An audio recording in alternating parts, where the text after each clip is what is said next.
નમસ્કાર વિદ્યાર્થી મિત્રો, આપ સર્વે વિદ્યાર્થી મિત્રો ઓશિયન કોચિંગ ક્લાસની યુટ્યુબ ચેનલ પર સ્વાગત છે. આપ સર્વે વિદ્યાર્થી મિત્રો જાણો છો કે ગાલા અસાઇનમેન્ટનું સંપૂર્ણ સોલ્યુશન અમે લઈને આવી ગયા છીએ. હું પ્રિતેશ સંઘાણી આજે ધોરણ 12 ની અંદર વાણિજ્ય વ્યવસ્થા અને સંચાલનમાં પ્રશ્નપત્ર નંબર 4 ની અંદર 3 માર્ક્સના સવાલનું આપણે સોલ્યુશન કરવાના છીએ. ટોટલ 12 સવાલ આવે છે, તેથી આપણે ભાગ પાડી દીધા છે 6 સવાલના, જેથી સરળતાથી આપણે સોલ્યુશન કરી શકીએ. વિદ્યાર્થી મિત્રો, આપ સર્વે જાણો છો ગાલા અસાઇનમેન્ટ લોન્ચ થઈ ચૂક્યું છે. બજાર મૂલ્ય 300 રૂપિયા છે, પણ ઘરે બેઠા તમે માત્ર 290 માં મેળવી શકો છો. હોમ ડિલિવરી ફ્રી છે. અહીં મોબાઈલ નંબર આપ્યો છે, ત્યાંથી સંપર્ક કરી શકો છો. નીચે લિંક આપી છે, ત્યાંથી પણ ઓર્ડર આપી શકો છો. નવનીત પ્રકાશન દ્વારા એક સ્માર્ટ ડીજી બુક લોન્ચ કરવામાં આવી છે, જેની અંદર તમને બધું જ મટીરિયલ મળી જશે. આ સ્માર્ટ ડીજી બુક જો તમારે ઓપન કર્યું તો અહીં મુખ પુષ્પ પેજ પર QR કોડ આપ્યો છે, તે સ્કેન કરીને અહીંયાથી આ માહિતી ફિલઅપ કરવાની રહેશે. એક એક્સેસ કોડ અહીં આપેલો છે, આ એક્સેસ કોડ એન્ટર કરશો તો તમને સંપૂર્ણ માહિતી મળી જશે. આપ સર્વ વિદ્યાર્થી મિત્રો જાણો છો અપેક્ષિત પણ લોન્ચ થઈ ચૂકી છે ગાલા 21 અપેક્ષિત પ્રશ્ન સંગ્રહ, જેની અંદર વિદ્યાર્થી મિત્રો તમે 300 થી વધુની ખરીદી કરો છો તો 15% સુધી ડિસ્કાઉન્ટ છે. કોડ છે NAV15 અને 500 થી વધુની ખરીદી કરો છો તો 20% સુધી ડિસ્કાઉન્ટ છે. એનો કોડ છે NAV20. વિદ્યાર્થી મિત્રો, અહીંયા લિંક નીચે ડિસ્ક્રિપ્શનમાં આપી છે, ત્યાંથી ઓર્ડર આપી શકો છો, અથવા તો એ મોબાઈલ નંબરમાં કોલ કરીને ઓર્ડર આપી શકો છો. હોમ ડિલિવરી ફ્રી છે. સેક્શન ડી ની અંદર આપણે ટોટલ 12 સવાલ આવશે, લખવાના 8 સવાલ છે. આજે પહેલા 6 સવાલ સોલ્વ કરીએ. માનવ સંસાધન સંચાલનનું મહત્વ જણાવો. લીટીઓ લખવાની છે, મુદ્દા સમજાવવાના આવતા નથી. વિદ્યાર્થી મિત્રોની ચાવી લખવી તમે લખી શકો છો. કાન પ્રતિ ગુણ જુસ્સા ફેર સંતોષ. ઇઝીલી 5 જ મિનિટમાં સવાલ પાકો થઈ જાય. ચાવી ફોલો કરવી પડશે. કાન પ્રતિગુણ જુસ્સા ફેર સંતોષ. કા એટલે કર્મચારીના કાર્યક્ષમતામાં વધારો થાય છે. પછી ન એટલે નફાકારકતામાં વધારો. પ્રતિ એટલે પ્રતિષ્ઠામાં વધારો. ગુણ એટલે ગુણવત્તા વધારી શકાય છે. પછી જુ એટલે જૂથ ભાવનાનો વિકાસ થાય છે. સા એટલે સાધનનો ઇષ્ટતમ ઉપયોગ. ફેર એટલે ફેરબદલી થાય, ઘટાડો થાય છે. સંતોષ એટલે સંતોષમાં વધારો અને કાર્ય સંતોષ મળે છે. ખાલી લીટી લખવાની છે, ડિટેલ્સ આવતી નથી. ટેક્સ્ટમાં ડિટેલ્સ આપી છે તો સમજાવવાનું છે, નથી આપી તો સમજાવવાની જરૂર હોતી નથી. ચાવીના બેઝ ઉપર ચાલજો, વિડિયો રિવાઇન્ડ કરીને જોઈ લેજો, ઇઝીલી યાદ રહી જશે. મધ્ય સપાટીના કાર્ય જણાવો. કોઈ પણ કેટલા કીધા છે? 6. તો મધ્ય સપાટી પહેલા શું કરે? તો કે પોતે હુકમ અને સૂચનોનું પાલન કરે છે. આ હુકમ અને સૂચન એને કોણ આપે છે? ઉચ્ચ સપાટી. બીજું, દરેક વિભાગીય અધિકારી પોતાના વિભાગમાં અંદાજપત્ર તૈયાર કરીને મંજૂર કરે છે. એટલે કે અંદાજપત્ર તૈયાર કરીને કોને મોકલવાના છે? તો કે ઉચ્ચ સપાટીને.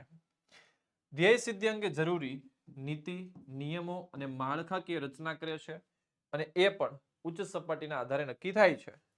વિભાગની પ્રવૃત્તિઓની કાર્યદક્ષતા વધે અને અસરકારકતા વધે તેવા શું કરે છે? પ્રયત્નો કરે છે. પોતાના કર્મચારીને પોતાના વિભાગના કર્મચારીનો જુસ્સો વધે એવા પ્રયત્ન કરે છે. અધિકારીનો સતત સંપર્કમાં રહે છે એવા પ્રયત્ન કરે છે. 6 લખવાના છે. ઉચ્ચ સપાટીનું અંદાજપત્ર મોકલે છે. ઉચ્ચ સપાટીના નિયમો અને હુકમોનું પાલન કરે છે. કર્મચારીના જુસ્સા વધારવા તેવા પ્રયત્ન કરે છે. પોતાના વિભાગમાં કર્મચારીનો જુસ્સો તેવા પ્રયત્ન કરે છે. વિભાગના પેટા કાર્યો ઉપર ધ્યાન આપે છે. દેખરેખ રાખે છે. માહિતી મેળવે છે. એનું અર્થઘટન કરે છે. અને નીતિ વિષયક નિર્ણય લેવા મદદરૂપ થાય છે. આમાંથી તમને જે સારા લાગે વિદ્યાર્થી મિત્રો, એ 6 મુદ્દા શબ્દો પકડીને પાકા કરજો, જેથી સરળતાથી યાદ રહી જાય. સંચાલનના સિદ્ધાંતોનું મહત્વ. સંચાલનના સિદ્ધાંતો કીધા છે, સંચાલનનું નહીં. આની અંદર ઓછા મુદ્દા છે, 6-7 મુદ્દા જ છે. પહેલો મુદ્દો, સંચાલકીય કાર્યક્ષમતામાં વધારો. આ સિદ્ધાંતો છે ને, એનું કામ શું છે? આ સિદ્ધાંતોનું કામ છે કે તમને એવી થિયરી કે જે વાંચીને તમે સારું સંચાલન કરી શકો છો. તો સંચાલનના સિદ્ધાંતો સંચાલકોને વિવિધ પ્રકારની પરિસ્થિતિમાં કેવી રીતે કામ લેવું તેનું શું પૂરું પાડે છે? માર્ગદર્શન. જેથી કામ કરવામાં સરળતા થાય છે. પછી સંસાધનોનો ઇષ્ટતમ ઉપયોગ થાય, એટલે કે સાધનોનો મહત્તમ ઉપયોગ કરી શકાય છે. એ પણ તમે સંચાલનના સિદ્ધાંતો, જે ફિલોસોફીઓ છે, જે પાસ્ટમાં જે ઘટનાઓ બની છે, બુક લખાણી છે, એ વાંચીને તમે શીખી શકો છો અને ધંધામાં એપ્લાય કરી શકો છો. જેના કારણે માનવ મૂડી, શ્રમ અને નિયોજન બધા જનો સારામાં સારો ઉપયોગ કરી શકાય છે. પછી વૈજ્ઞાનિક અને તાર્કિક નિર્ણયમાં મદદરૂપ. હવે સમજો વૈજ્ઞાનિક નિર્ણય કોને કહેવાય, તાર્કિક નિર્ણય કોને કહેવાય. વૈજ્ઞાનિક નિર્ણય એને કહેવાય કે જેની અંદર તમે ટેકનોલોજીની સાથે નિર્ણય લ્યો છો, અને તાર્કિક નિર્ણય એને કહેવાય કે જેની અંદર તમે એવું ધારી લ્યો છો કે આવું કામ કરવાથી આવું કામ થઈ શકે છે. આ બંનેની અંદર તમે જો હિસ્ટ્રી વાંચી હશે, ઉદ્યોગ ધંધો કેમ કરે એના વિશે ઇન્ફોર્મેશન લીધી હશે, તો સરળતાથી તમે સોલ્યુશન લાવી શકો છો. પછી બદલતા જતા ધંધાકીય પર્યાવરણને પહોંચી વળવા, મીન્સ કે ક્યારેક મંદી છે, ક્યારેક તેજી છે, ક્યારેક મધ્યમ સ્થિતિ છે, તો તેજીમાં કેવા ડિસિઝન લેવા, મંદીમાં કેવા ડિસિઝન લેવા, માર્કેટ આવું મધ્યમ ચાલે છે તો એમાં કેવા ડિસિઝન લેવા, આ બધું નક્કી ક્યાં થાય છે, થિયરીમાં. જે જૂના હિસ્ટ્રીમાં જે થિયરી લખાણી છે એ વાંચીને તમે ડિસિઝન લઈ શકો છો. સામાજિક જવાબદારી અદા કરવી, ધંધો એ સમાજનું એક અવિભાજ્ય અંગ છે. નફો એ ધંધાનું ધ્યેય છે, તો ધંધાકીય એકમનું ધ્યેય સમાજનો વિકાસ અને ઉન્નતિ થાય તેવો હોવો જોઈએ. આ પણ તમે વાંચ્યું છે, શીખાઈશો તો ખબર પડશે ને કે સમાજની હેલ્પ કેમ કરવી, સમાજની સુખાકારી વધે, સમાજને ગુણવત્તાવાળું મળે, સમાજમાં સમૃદ્ધિ વધે, એવા પ્રયત્ન કરવાના છે. જેના કારણે સમાજનો તો વિકાસ થશે જ અને સમાજની સહાનુભૂતિ પણ આપણી સાથે રહેશે, તો સમાજમાં આપણે સારો ધંધો કરી શકશું. સંશોધન, તાલીમ અને વિકાસ માટે શું છે, ઉપયોગી છે. સમજો સંશોધન કરવાથી ધંધાની અંદર નવી વસ્તુઓ મળી રહે છે, સમાજને મળી રહે છે, જેના કારણે સમાજમાં વિકાસ થાય છે. કર્મચારીને તાલીમ આપવી પડે છે તળ સપાટીને. આ તાલીમ આપવા માટે પહેલા શીખવું કેવું છે, જરૂરી. અને વિકાસ, ઉચ્ચ સપાટીના સંચાલકોએ હંમેશા વિચારતું રહેવું પડે છે. અને વિચારશો ત્યારે જ્યારે તમે હિસ્ટ્રીમાં જશો, સંચાલનને લગતા વ્યવહારો વાંચશો, શીખશો. આઈઆઈએમમાં શું કરાવે છે, મેનેજમેન્ટની થિયરીઓ સમજાવે છે, એના બેઝ ઉપર કામ કરતા શીખવાડે છે. તો બધું શીખી શકાય છે. આપ સર્વે જાણો છો માત્ર 100 રૂપિયામાં, વિદ્યાર્થી મિત્રો કેટલા રૂપિયામાં, 100 રૂપિયામાં આઈએમપી બેચ લોન્ચ થઈ ચૂકી છે. જો તમે લેવા માંગો છો 90+, 95+ કે 100 માંથી 100, ઓછા સમયમાં સારી તૈયારી કરવી તો વહેલા તે પેલા માત્ર 100 રૂપિયામાં જો કેટલું મળવાનું છે, પ્રકરણ પ્રમાણે IMP, live lecture, presentation, perfect PDF, doubt solve થશે તમારા, વોટ્સએપમાંથી સપોર્ટ મળશે અને જૂના વર્ષના બોર્ડના પેપર સોલ્યુશન મળશે બહુ ઇઝીલી. કેટલા રૂપિયામાં, 100. મૂલ્ય બહુ ઓછું છે, મળવાનું બહુ જાજુ છે. વહેલા તે પહેલા ધોરણે જોઈન થઈ જજો. ત્યાર પછી વિદ્યાર્થી મિત્રો કાર્યકારી યોજના એનો 1 માર્ક્સ, આકસ્મિક યોજના એનો 1 માર્ક્સ અને એક ઉપયોગી યોજના એનો 1 માર્ક્સ. સમજાવો કાર્યકારી યોજના કોને કહેવાય? ધંધાકીય એકમના વિભાગો, કાર્ય જૂથો અને વ્યક્તિઓ પાસેથી કાર્ય સંબંધિત અપેક્ષિત પરિણામો મેળવવા માટે ઘડવામાં આવતી યોજનાને કાર્યકારી યોજના કહેવામાં આવે છે. 1 નંબર વિભાગ, કાર્ય જૂથ 2 નંબર, અને વ્યક્તિઓ, આ લોકો પાસેથી કામ કઢાવવા માટે તમે જે યોજના ઘડો છો એને કહેવાય છે કાર્યકારી યોજના. અહીંયા તમને ઉદાહરણ આપ્યું છે, આ લખ્યું તો લખી શકાય, કોઈ જરૂર નથી. એક ઉપયોગી યોજના, જે યોજનાનો ઉપયોગ એક જ વાર થાય એને કહેવાય એક ઉપયોગી યોજના. મતલબ કે જે કાર્ય પ્રવૃત્તિઓનું પુનરાવર્તન થતું નથી તેવી પ્રવૃત્તિઓ માટે એક ઉપયોગી યોજના તૈયાર કરવામાં આવી છે. જેમ કે વહાણ બાંધકામ, મકાન બાંધકામ, પેકિંગ, પ્રિન્ટિંગ. એકવાર થઈ જાય પછી એમાં તોડફોડ કરવી પડે છે અને પહેલા જેવું થતું નથી, એટલે એકવાર જે કામ કરવા માટે યોજના બને એને કહેવાય એક ઉપયોગી યોજના. આકસ્મિક યોજના, હવે જો ધંધાકીય એકમ બદલતી જતી પરિસ્થિતિ સામે તાલ મિલાવવા માટે ખૂબ જ આવશ્યકતા છે. કેટલાક ચોક્કસ પરિબળો જેવા કે રાજકીય, આર્થિક, સામાજિક કે કુદરતી પરિબળોના કારણે ધંધાકીય પર્યાવરણમાં ફેરફાર થાય છે. તેના કારણે અગાઉની યોજનામાં ફેરફાર કરવો પડે છે, નવી યોજના બનાવવી પડે છે. મતલબ કે અચાનક બનતી ઘટનાઓ માટે જે યોજના તૈયાર કરવામાં આવે એને કહેવાય આકસ્મિક યોજના. જેમ કે અચાનક મંદી આવે, તેજી આવે, ધંધાને નુકસાન થાય વગેરે બાબતનો સમાવેશ થાય છે. નેક્સ્ટ ક્વેશ્ચન, વ્યવસ્થા તંત્રના લક્ષણો સમજાવો. કોઈ પણ કેટલા કીધા છે? 6. આની અંદર બહુ બધા મુદ્દા આવે છે. ચાવી મળશે, ચાવી છે આપ દેનીમાં આશા સધ્યે. આ એટલે આયોજન પર આધારિત, પ એટલે પરિવર્તનશીલતા, દે એટલે દેખરેખ અને અંકુશ, ની એટલે નિર્ણય વહીવટી માળખું, નિયંત્રિત વહીવટી માળખું, માનવ પરિબળને મહત્વ, આંતર સંબંધોની સ્થાપના, સામૂહિક પ્રવૃત્તિ, સત્તાની ફરજ સોંપણી અને ધ્યેય લક્ષી પ્રવૃત્તિ. કેટલા મુદ્દા જોઈ છે? 6. આમાંથી તમે કોઈ પણ શબ્દ લઈ શકો છો, ઇઝીલી સ્ક્રીનશોટ પાડી દો જેથી તમે ચાવી પાકી કરી શકો. ચાવીના બેઝ ઉપર આ સવાલ 5 મિનિટની અંદર પાકો થઈ જાય. આપ દેનીમાં આશા સધીએ. એની અંદર આપણે પહેલા 6 મુદ્દા સમજશું. આયોજન પર આધારિત. હંમેશા સંચાલનનું કોઈ પણ કામ થાય પહેલા એનું શું તૈયાર થાય? આયોજન. આયોજન થાય ને તો વ્યવસ્થા તંત્રની રચના થાય છે. એટલે હંમેશા વ્યવસ્થા તંત્ર ઘડતી વખતે પહેલા એનું આયોજન કરવામાં આવે છે. આયોજનના આધારે નક્કી કરેલા ધ્યેયને સિદ્ધ કરવા માટે વ્યવસ્થા તંત્રની રચના થાય છે, જેમાં કોને કેટલી સત્તા આપવી, કોને કેટલી જવાબદારી આપવી એ નક્કી થાય છે, અને એના બેઝ ઉપર ભવિષ્યમાં સત્તાને જવાબદારીની સોંપણી થતી હોય છે. પરિવર્તનશીલતા. એકવાર વ્યવસ્થાની રચના કર્યા બાદ તેમાં ફેરફાર કરવાની શક્યતા ઊભી થાય છે. બસ સમજો, સમય, સંજોગો અને પરિસ્થિતિ કાયમ માટે એક સરખી નથી હોતી. તેથી સમય, સંજોગો અને પરિસ્થિતિ મુજબ જ્યારે જણાય ત્યારે એમાં ફેરફાર કરી શકાય છે. ક્યારેક તેજી, ક્યારેક મંદી, ક્યારેક ધંધામાં નુકસાની, આવી બધી સ્થિતિ ઊભી થતી હોય. માંગ વધે તો પ્રોડક્શન માસ લેવલ ઉપર કરવું પડે, માંગ ઘટે તો નબળું પ્રોડક્શન કરવું પડે. આ બધી બાબતોનો એ સવાલ ઊભો થાય છે. દેખરેખ અને અંકુશ. વ્યવસ્થા તંત્રમાં છે ને નીચેની સપાટી પર અંકુશ રાખવા, કર્મચારી પર દેખરેખ રાખવા માટે માળખા તૈયાર થાય છે. કે સૌથી ઉપર સીઈઓ હોય છે, એની નીચે જનરલ મેનેજર હોય છે, એની નીચે તમે ગોઠવતા જશો કર્મચારી તો નોર્મલ હશે વ્યક્તિઓ, જે મેન ફોર્સ કહી શકાય, લોકો કામ કરતા હશે.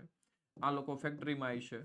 તો જો સીઈઓ જનરલ મેનેજર પર ધ્યાન રાખશે, જનરલ મેનેજર પર માણસો રાખ્યા છે, એની પર ધ્યાન રાખીને માણસો ફેક્ટરીમાં ફોકસ કરશે, કામદારો પર ધ્યાન રાખશે. એટલે અહીંયા દેખરેખ અને અંકુશ માટે એક વ્યવસ્થાની આખી રચના કરવામાં આવે છે. ત્યાર પછી નિયંત્રિત વહીવટી માળખું. વ્યવસ્થા તંત્ર ચોક્કસ પ્રકારનું નિયંત્રણ ઊભું કરે છે, જેથી ધંધા કે એકમના સંબંધો પ્રસ્થાપિત કરવા માટે નિયમો અને નિયંત્રણોની આવશ્યકતા જરૂર ઊભી થાય છે. નિયમો અને નિયંત્રણ ત્યારે સ્થાપી શકાય જ્યારે લોકો ઉપર નજર રાખનાર હોય. તમારી પર કોઈ નજર રાખવા વાળું જ ન હોય, તમારા માટે કોઈ નિયમ જ ન હોય તો તમે કામ નથી કરવાના. તો એના માટે નિયમો અને નિયંત્રણ રાખવું જરૂરી છે. પછી છે માનવ પરિબળને મહત્વ. આ માનવ પરિબળને મહત્વ કઈ રીતે હોય? તો કે વ્યવસ્થા તંત્રની રચનામાં માનવી કેન્દ્ર સ્થાને છે. એટલે કે માનવી દ્વારા, માનવી થકી, માનવી માટે આ રચના થાય છે. આમાં બનાવવાળો માનવી છે, ફોલો કરવા વાળો માનવી છે, અને દેખરેખ રાખવા વાળો માનવી છે. તેથી અહીંયા સફળતાનો આધાર માનવી ઉપર છે, અને કેન્દ્ર સ્થાને કોણ હોય છે? માનવી હોય છે. આંતર સંબંધોની સ્થાપના 100% થાય છે. અહીંયા કાર્ય, હોદ્દો અને વિભાગો વચ્ચે આંતર સંબંધો સ્થપાય છે. જેમ કે ખરીદ વિભાગ હોય એ વેચાણ વિભાગ સાથે સંબંધ ધરાવતો હોય છે, વેચાણ વિભાગ હિસાબી વિભાગ સાથે સંબંધ ધરાવતો હોય છે, હિસાબી વિભાગ નાણાં વિભાગ સાથે, અને નાણાં વિભાગ માર્કેટિંગ વિભાગ સાથે, અને માર્કેટિંગ વિભાગ પાછો ખરીદી ઉપર ફોકસ કરતો હોય છે. એટલે દરેક વિભાગ એકબીજા સાથે જોડાયેલા હોય છે, એક સર્કલ બનાવતા હોય છે, અને બધા એકબીજા સાથે વળી મળીને કામ કરતા હોય છે. સામૂહિક પ્રવૃત્તિ છે. વ્યવસ્થા તંત્ર એક વ્યક્તિથી ન બની શકે. અહીંયા 2 કે તેથી વધુ વ્યક્તિઓ હોય છે. આટલા બધા ડિપાર્ટમેન્ટ હોય, બધાના ડિપાર્ટમેન્ટ ઓફ હેડ હોય છે. આ હેડ ઓફ ડિપાર્ટમેન્ટના જે કર્મચારી હોય છે, માલિકો હોય છે કે સંચાલકો હોય છે, એ મેનેજમેન્ટ કરતા હોય છે. એટલે સામૂહિક પ્રવૃત્તિ છે, એક વ્યક્તિથી ચાલી શકે એમ નથી. સત્તા અને ફરજોની સોંપણી મેં પહેલા કીધું હતું. અહીંયા જે વ્યક્તિ કર્મચારી જે હોદ્દો આપવામાં આવ્યો છે, એ હોદ્દાની સત્તાને જવાબદારી સોંપવામાં આવે છે. કેન્દ્ર સ્થાને કૌશલ્ય અને લાયકાત છે. યોગ્ય લાયકાતવાળા વ્યક્તિને યોગ્ય હોદ્દો આપવામાં આવે છે. વધુ લાયકાત છે તો ઊંચો હોદ્દો મળશે. ખરાબ લોકલ લાયકાત છે, સામાન્ય વ્યક્તિ છે તો નીચેનો હોદ્દો મળે છે. ત્યાર પછી ધ્યેયલક્ષી પ્રવૃત્તિ છે. ધ્યેય સિદ્ધ કરવા માટે આખું સ્ટ્રક્ચર બને છે, અને દરેક કર્મચારીઓ સાથે હળી મળીને કામ કરતા હોય છે. શ્રેણિક વ્યવસ્થા તંત્ર વિશે નોંધ લખો. આવો સવાલ આવે. વ્યાખ્યા પ્લસ આકૃતિ પ્લસ સમજૂતી, આટલું લખવાનું રહેશે. શ્રેણિક વ્યવસ્થા તંત્રને આધુનિક સ્વરૂપની વ્યવસ્થા તંત્ર કહે છે. 1 માર્ક્સની અંદર આવશે. કયું વ્યવસ્થા તંત્ર આધુનિક વ્યવસ્થા તંત્ર છે? તો શ્રેણિક વ્યવસ્થા તંત્ર આધુનિક વ્યવસ્થા તંત્ર છે. એનો અર્થ આપ્યો છે. 2 ભાગમાં વહેંચવામાં આવે છે. પહેલું એક સામાન્ય ક્રમનું માળખું જે નિર્ણય પ્રક્રિયાનો ભાગ છે, અને બીજું ટેકનિકલ પ્રશ્નોનું માળખું જેને પ્રોજેક્ટ માળખું પણ કહે છે. 1 માર્ક્સમાં પૂછાઈ શકે છે. પ્રોજેક્ટ માળખું એટલે શું? તો કહી શકાય ટેકનિકલ પ્રશ્નોના ઉકેલ અંગેના માળખાને કહેવાય છે પ્રોજેક્ટ માળખું. અને આ બંને માળખા બનીને જે વ્યવસ્થા તંત્રની રચના થાય છે એને કહેવાય છે શ્રેણિક વ્યવસ્થા તંત્ર. બેઝિક ઇન્ફોર્મેશન આપી છે વિદ્યાર્થી મિત્રો, સમજૂતી આપી છે. આકૃતિના બેઝ ઉપર આપણે આખી સમજૂતી સમજી જશું. જો એક આકૃતિ આપણે બનાવી છે અને સરસ મજાની આપણે એડિટિંગ કરીને આકૃતિ બનાવી છે. સર્વોચ્ચ સત્તા જનરલ મેનેજર પાસે હોય છે.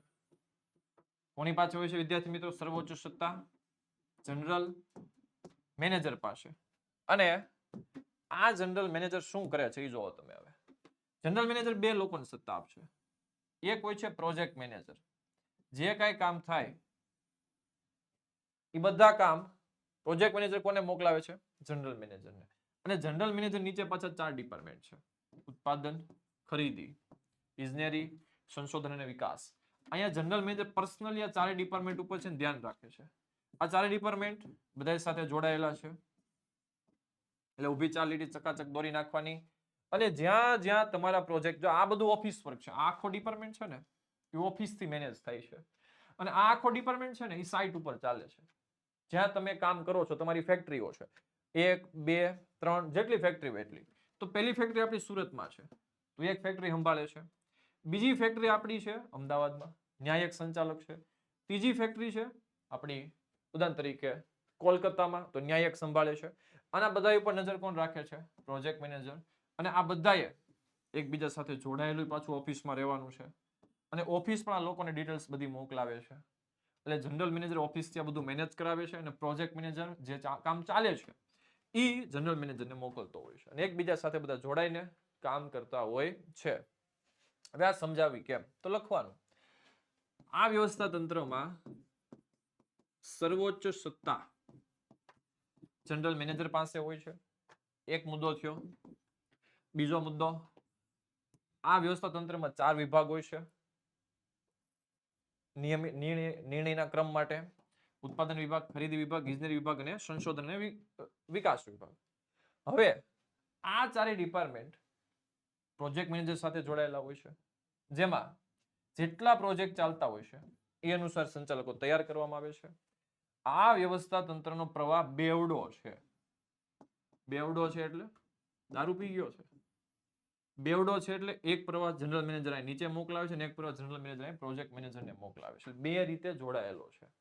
એટલે અહીંયા પ્રવાહ કેવો છે? બેવડો છે.